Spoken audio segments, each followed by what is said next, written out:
What's going on, YouTube? You are now tuned in to the BMW E39 rebuild finale. This is part 6, and I want to start the video off by thanking everybody who has been watching these videos and who's been supporting me throughout this journey.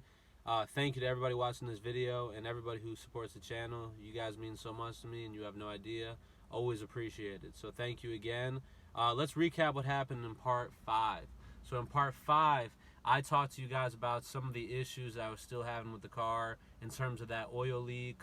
I gave a basic overview of the car after I got it in the body shop and talked about some of the interior things and the dirtiness of the car. So we're going to be taking care of all that in this video. So without further ado, I'm going to start the video off by showing you a clip of the cluster, and then we're going to head on to the shop. So thank you again, guys. Enjoy this video. All right, you guys, so right now I took out the radio, and the only thing you really have to do for the radio is you have to get a special tool to take out a screw under that button right there. It's just one single screw and it pops out. Pretty simple. I got all the assembly, all the screws right here.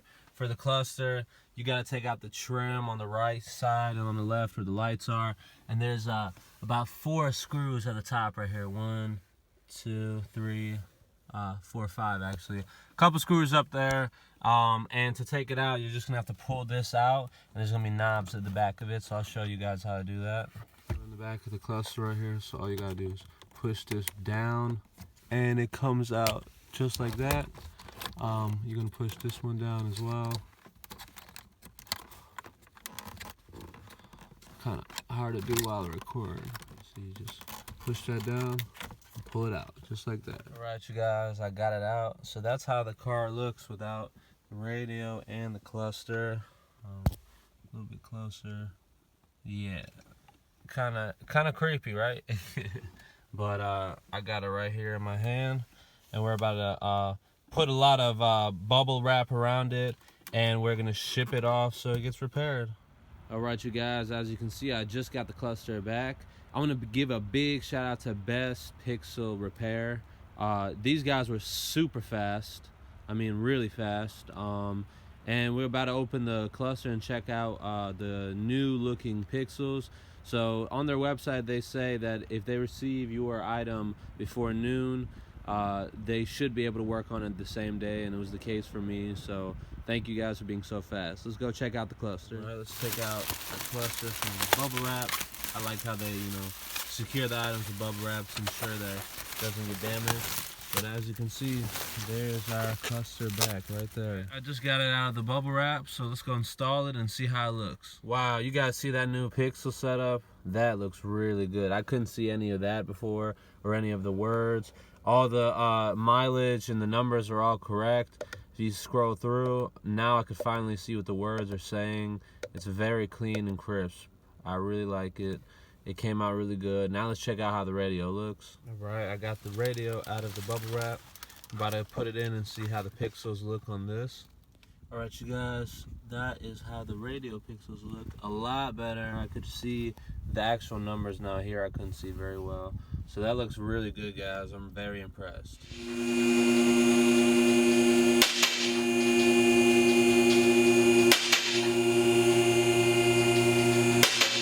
So if you look under here, you can see the leak right here at the oil pan. Dripping, dude. It's dripping and it's bent. So we're right now beating out the bend that we found. So there's been trouble getting to the bolts under here. Okay. So we drained everything from the pan. Now we're just gonna get all the bolts off right here. Just gonna loosen it and take one by one. There's a lot of them though, so it just takes a little time to get them all off.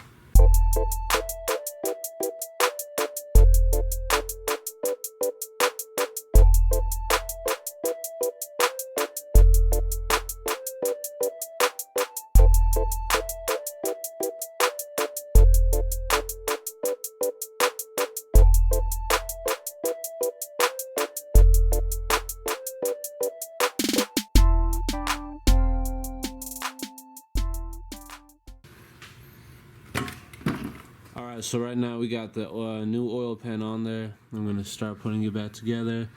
As you can see, it looks a lot better than it did before. On the front right here, everything looks lined up again. and looks better than it did before. So we're gonna just keep putting the bolts back in. We're torquing down everything. You gotta make sure you get it to the right specs, but we're gonna torque it down, and then we're gonna do the oil housing sensor. I meant to say oil level sensor in my last clip, but we got that torqued down on there. As you can see, all the bolts on there are good now. Everything's straight. There's no leaking that we could see. Well, we haven't put anything in there yet, but we got everything torqued. We're gonna set the car down and fill it up. Everything looks good. Look at that. That was where the impact was, and now it's straight. As you can see, right here is actually the oil filter. If I pull it up, see it right there. I'm gonna replace that first. All right now we're adding the liquid moly inside the engine, all that oil. We put back the filter in this canister right here. We're just adding it up. Everything on the bottom has been sealed up and torqued, so we're just adding the oil. All right, right now we're taking out the diff fluid. We are unscrewing the cap. Fuel cap comes off first. We're draining the differential fluid right now. I'm gonna let it drain for a couple seconds. So right now we're putting the differential fluid in, and we're using this device to pump it in because the problem is the angle. It's elevated to come back at you. So the best way to do it is use some kind of pump tool like this. So we're gonna try to pump it in there. So right now we have the tool. We're gonna start pumping it in there. As you can see, it's going in there as we push it. So we're just gonna keep pumping it in there. So right now we're working on getting the transmission fluid changed. It was really hard to get the drain plug off, but once we got it off, we got the fluid to come out, and we're gonna work on changing it now. As you can see, the fluid was very dark and is due for changing. Even though it says lifetime fluid. Yeah. So on the side it says lifetime fluid, no oil change, which really means like 100,000 miles.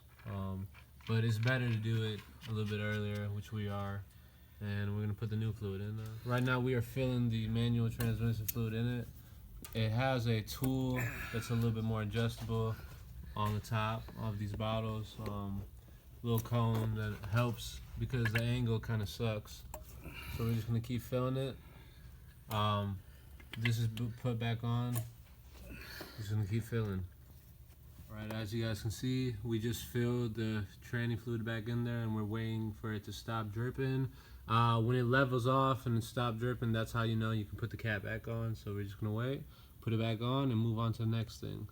The fluid is very clear. You see how yellow it is, not brown like the other one. So that's what you're looking for when you're doing this. So right now we're working on getting the fog lights working. We had to cut off the old connector that was on there, and we're gonna make the new connection by cutting these wires and pasting them together to this bulb. So it's with the M5 style bumper. It doesn't necessarily work with the regular 540's connection, so we're making it work. There we go. See what happens. Alright, so we got light now. Halo, the HID, and the fog lights are working on both sides. We got some good lights going. Alright, right now I'm doing the spark plugs, and we found a bunch of oil sitting at the bottom of the valves, and we believe that the valve cover gasket is actually leaking. So before we can do the spark plugs, we're gonna have to change the gasket right now. You can see all that oil sitting at the bottom. Look at that, all of it at the bottom. Alright you guys, so with some shop towels and parts cleaner, I have gotten the valves to look cleaner. You see there's no more oil sitting at the bottom. What I basically did was just shoved it down there while spraying and letting it all absorb, and it did a pretty good job. So now it's clean. We're going to take this cover off and replace the gasket. So let's take a look inside. Wow. So that's the inside of it. Clean. Yeah, so looks very clean and healthy. The guides look brand new. Looks very clean. Typical for a low mileage engine. Valve cover gasket is really hard to get out. That's an indicator of it being bad, but it was actually leaking right here where the spark plugs go. So right now I've got the spark plugs, and we just put the new valve cover gasket on there, and we're going to be replacing the spark plugs. The new valve cover gasket and the spark plugs have been installed and it all looks clean. Okay, so we have installed back the valve cover. The gasket's in there very nicely. It's looking good. Right now we're working on getting the second side off. It's the same process as the other side, but this side's a little more difficult. You have more in the way.